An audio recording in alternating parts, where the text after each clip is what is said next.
तो माई बहिन के देला गारी, तो माई बहिन के देला गारी, भाई भाई कह के पोल्हारेला। एगो हवे करे जी नंबर 1, एगो हवे करे जी नंबर 1, सरवा सबके गरियावेला। एगो हवे करे जी नंबर 1, सरवा सबके गरियावेला। तो माई बहिन के देला गारी। Mix by Sneha recording studio Jamo Chandtola.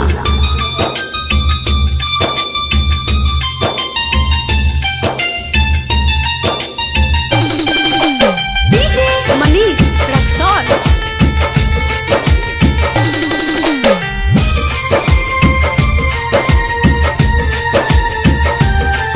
अपना के तेजू बनेला,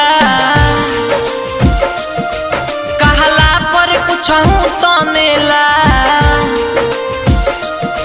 कितना तारीफ करियो कर, सबके नंबर से गनेला।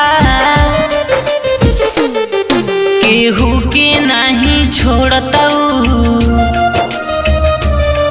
केहू के नहीं छोड़ताऊ, नहीं रहन वो कर भावेला।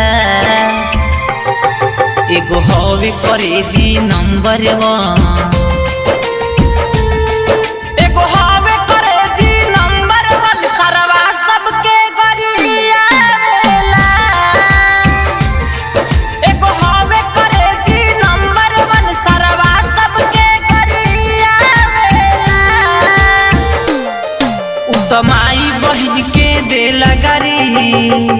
Mix by Sneha recording studio Jamo Chandtola.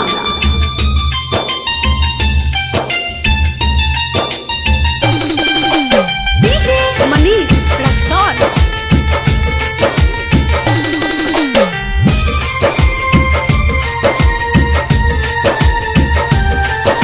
तो बोलेला बेपर्दा हो, इज्जत के उड़ावे गर्दा हो। अब छोड़ब ना हम ओकरा के, ओकर पूरा को देव श्रद्धा हो। कहे गोलू सुजीत सुदर्शन, रितेश बलम में कहेला, सब मिलजुल के समझावेला। एगो हवे करे जी नंबर 1,